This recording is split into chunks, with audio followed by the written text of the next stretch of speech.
गौतम बुद्ध और गांव की महिलाएं। कहानी शुरू होती है महात्मा गौतम बुद्ध के जीवन काल में, जब वे ज्ञान प्राप्ति के बाद अलग अलग गांव में घूमकर लोगों को अपने उपदेश देते थे। एक दिन बुद्ध अपने शिष्यों के साथ एक छोटे से गांव में पहुंचे। गांव की महिलाओं ने सुना कि महात्मा बुद्ध आए हैं और उन्हें सुनने का सौभाग्य प्राप्त हो सकता है। गांव की महिलाएं आपस में बातचीत करने लगी। कुछ ने कहा, महात्मा बुद्ध बहुत महान हैं, हम उनकी बातें सुनने जाएंगे। लेकिन कुछ औरतों का मानना था कि उनके पास घर के कामकाज से फुर्सत नहीं है। वे पानी भरने, अनाज पीसने और बच्चों की देखभाल में व्यस्त थी। एक बुजुर्ग महिला जिसका नाम सुदामा था ने अपनी सहेलियों से कहा, बुद्ध से ज्ञान प्राप्त करने का यह एक अनमोल अवसर है। क्या हमें अपने रोजमर्रा के कामों में उलझे रहना चाहिए या उस महापुरुष से मिलने का प्रयास करना चाहिए जो जीवन का सत्य जानता है? महिलाओं ने आपस में निर्णय किया कि वे बुद्ध के पास जरूर जाएगी। उन्होंने अपने घर के काम निपटाए और बुद्ध के उपदेश स्थल की ओर चल दी। जब वे बुद्ध के पास पहुंची तो बुद्ध ने सभी का स्वागत किया और उन्हें बैठने का निर्देश दिया। महिलाओं की आंखों में उत्सुकता थी। वे जानना चाहती थी कि जीवन का वास्तविक अर्थ आखिर है क्या। बुद्ध ने बहुत शांति से बोलना शुरू किया। उन्होंने कहा, जीवन दुखों से भरा है और इन दुखों का कारण हमारी इच्छाएं हैं। हम हमेशा किसी न किसी चीज के पीछे भागते रहते हैं, धन, सुख, यश। लेकिन वास्तविक शांति तभी मिलती है जब हम अपनी इच्छाओं को नियंत्रित करते हैं और जीवन को समझते हैं।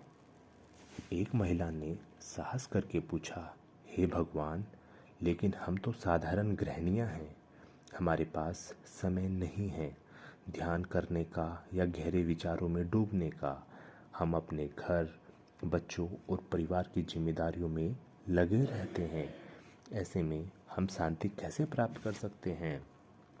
बुद्ध मुस्कुराए और थोड़ी देर बाद बोले, शांति केवल ध्यान में ही नहीं, आपके रोजमर्रा के कामों में भी पाई जा सकती है। जब आप अपने कार्य को पूरे ध्यान और प्रेम से करती है, बिना किसी अपेक्षा के, तब भी आप ध्यान कर रही होती हैं। हर कार्य को एक सेवा के रूप में देखें। जब आप भोजन बनाती है तब उसे प्रेम से बनाए। जब आप अपने बच्चों की देखभाल करती है तो उसे प्रेम और करुणा के साथ करें। तब आपका मन शांत रहेगा। महिलाएं बुद्ध की बातों को गहराई से सुन रही थी। उनके शब्द सीधे दिल को छू रहे थे। उन्होंने सोचा कि जीवन को इतना सरल और सहज तरीके से भी जिया जा सकता है। इसके बाद बुद्ध ने एक छोटी कहानी सुनाई। उन्होंने कहा, एक बार एक महिला अपने बच्चे के लिए दूध खोजने जंगल में गई। वहाँ उसे एक नदी के किनारे बहुत सुंदर और शीतल जल मिला।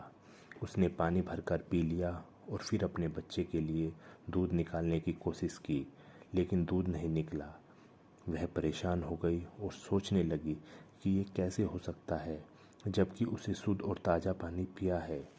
तभी एक संत ने उसे देखा और कहा, बेटा, तुम अपने बच्चे के लिए चिंतित हो और यही चिंता तुम्हारे शरीर को तनाव में डाल रही है।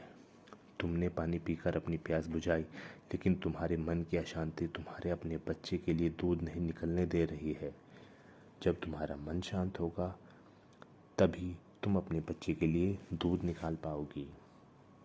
महिला ने संत की बात सुनी और अपने मन को शांत करने की कोशिश की। धीरे धीरे वह शांत हो गई और उसके शरीर में फिर से दूध बनने लगा। बुद्ध ने कहा, यह कहानी हमें यह सिखाती है कि हमारे मन की अशांति ही हमारे जीवन के दुखों का कारण है।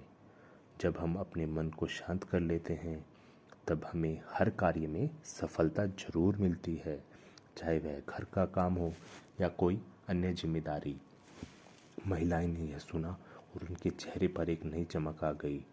उन्होंने अपने आप को समझाया कि शांति और संतोष का रास्ता ही अपने मन में छिपा है। वे सभी महात्मा बुद्ध के चरणों में झुक गई और उनसे आशीर्वाद प्राप्त किया। महात्मा बुद्ध ने उन्हें जीवन के छोटे छोटे पहलुओं में भी ध्यान और संतुलन बनाए रखने का महत्व बताया। उन्होंने कहा, जीवन में केवल ज्ञान प्राप्त करना ही महत्वपूर्ण नहीं है, बल्कि उसे अपने दैनिक जीवन में लागू करना भी आवश्यक है। आप किसी भी काम को कर रही हैं, उसे पूरी श्रद्धा और प्रेम से करें, तभी आपको शांति और संतोष मिलेगा। महिलाएं उस दिन नई दृष्टि और नई सोच के साथ अपने घरों की ओर लौट गई। अब वे अपने जीवन के हर काम को एक नए नज़रिए से देखने लगी। उनका हर कार्य एक ध्यान बन गया और वे जीवन में शांति प्राप्त करने लगी। यह कहानी हमें यह सिखाती है कि शांति और संतुलन केवल ध्यान और साधना में नहीं, बल्कि हमारे दैनिक कार्यों में भी प्राप्त हो सकता है।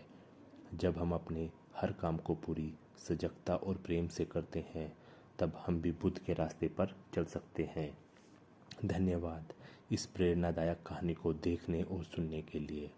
अगर आपको यह वीडियो पसंद आया हो तो हमारे चैनल को सब्सक्राइब करना न भूलें और इस ज्ञान को अपने दोस्तों और परिवार के साथ साझा करें। हमारे चैनल पर और भी प्रेरक कहानियाँ और बुद्ध